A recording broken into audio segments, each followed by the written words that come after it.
तो रत्नाकर यही कार्य करते हैं। भगवान ने एक दिन कृपा की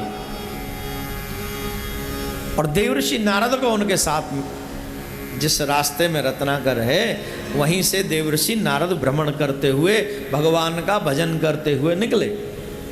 राम नाम के हीरे मोती मैं बिखराऊं गली गली, ले लो रे कोई राम का प्यारा शोर मचाऊं। संत क्या करते हैं? बोले हीरे मोती बिछ, जिस गली में चले जाएं, जिस रास्ते में चले जाएं, संतों का काम क्या है? बोले अमृत वर्षा करना। संतों का काम क्या है? बोले सत्य धन की वर्षा करना। सत्य धन क्या है? राम नाम ही तो सत्य है। मरते वक्त क्या बोलते हैं हम लोग? जोर से बोलो, क्या बोलते हैं? क्या सत्य है? कब बोलते हैं? जब मर जाएं। मरने से पहले ही समझ लो राम नाम सत्य है। तो देवर्षि नारद को रत्नाकर ने देखा और कहा, महाराज ऐ संत रुक जाओ, तिष्ठति नाम साधो, ठहरिए। पूछा, कहो भैया क्या बात है? बोले मैंने सुना है संतों के पास बड़ा माल होता है, कई दिन से हमें कुछ मिला नहीं और कोई इस रास्ते से निकला भी नहीं है जिसे हम पकड़ सके, तो इसलिए आपके पास जो भी है सब हमें दे दो।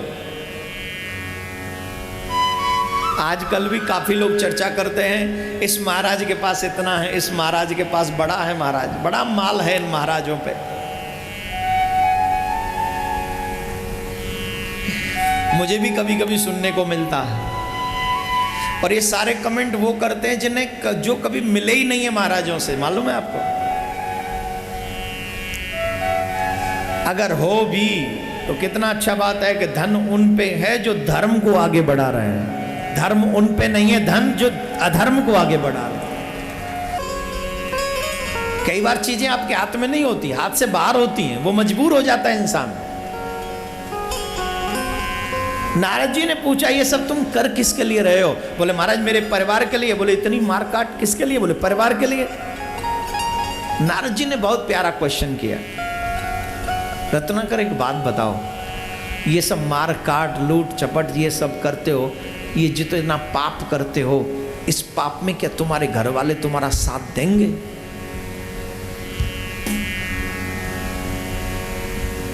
ये जितने भी लोग कमाऊ पूत बैठे हैं यहां, सब प्रश्न करना अपने अपने घर वालों से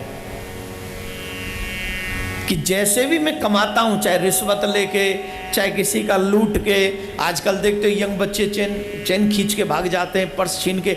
मेट्रो सिटियों में तो आजकल नौजवान बच्चे बहुत कर रहे हैं ये crime.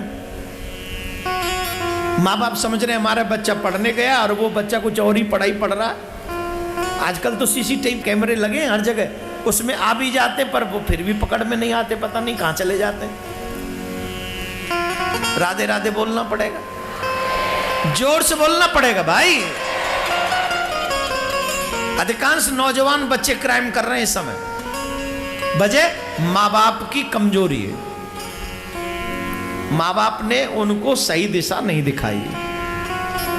They are money minded people. उनसे पूछो आप किसके लिए कर रहे हो, तो वो कहते थे अपने परिवार के लिए। नारद जी ने प्रश्न किया, जो तुम इतना पाप करते हो, क्या इसमें तुम्हारे घर वाले तुम्हारी मदद करेंगे, पाप में शेयर करेंगे? बोले बिल्कुल करेंगे। बोले जाके पूछ क्या? अरे बोले बाबा जी आप अपने आप को समझदार समझते हो, मैं पूछने जाऊंगा और आप यहां से चले जाओगे? बोले नहीं जाऊंगा, बिल्कुल भी नहीं जाऊंगा। अगर तुम्हारे घर वाले तुम्हारे पाप में साथ हैं तो तुम्हें इतना धन दूंगा। ये सब प्रश्न सुनना ध्यान से, सभी ने मन लगा के सुननी है कथा। हमारी सारी जिंदगी सिर्फ खानदान के ऊपर निकल गई, परिवार के लिए निकल गई, अपने लिए हम पे टाइम नहीं निकला।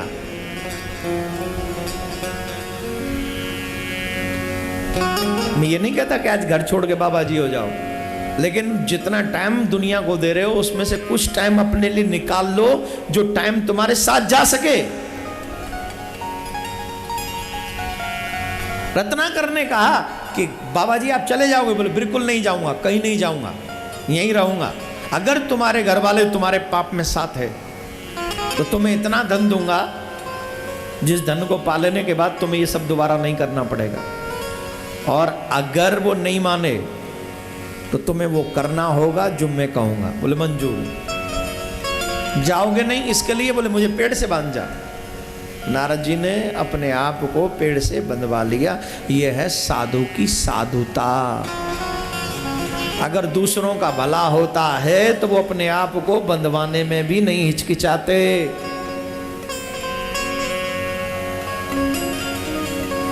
अगर उन्हें लगता है कि मेरे बंधने से, अगर मेरे किसी काम को करने से जग का भला हो रहा है तो साधु वो कर डालते हैं, निश्चित कर डालते हैं।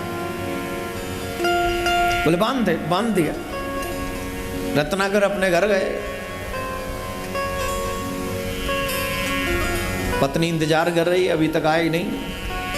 आएंगे कुछ लाएंगे तो बच्चे कुछ खाएंगे। बच्चे भी देखा पिताजी आए हैं, प्रसन्न हुए। पत्नी ने पूछा क्या लाए हो? पत्नी ने जवाब दिया आज मैं इतना दूंगा, तुम्हें इतना दूंगा, उसकी चिंता मत करो। लेकिन सबसे पहले एक बात बताओ, मैं ये जो मारकाट करता हूँ, ये सब पाप करता हूँ, जब मैं मरूंगा और मेरे मरने के बाद जब मेरे कर्मों का हिसाब होगा तो मेरे कर्मों में पाप बहुत होंगे। क्या तुम मेरे इस पाप में मेरा साथ दोगी? जितने भी लोग यहां बैठे, पति पुत्र अथवा पत्नियां भी, हमेशा इस प्रश्न को जिंदगी भर, जीवन भर अपने उन लोगों से करते रहो जिनके लिए आप अपना जीवन यूं ही धीरे धीरे गमा रहे हो, व्यर्थ गमा रहे हो। जरूर करिए। अगर उनसे करने की हिम्मत नहीं तो अपने आप से करिए। और जब आप अपने आप से करोगे तो जवाब मिल जाएगा। हमारे शास्त्रों में कहा है तुम्हारे कर्म का फल तुम्ही को भोगना पड़ेगा।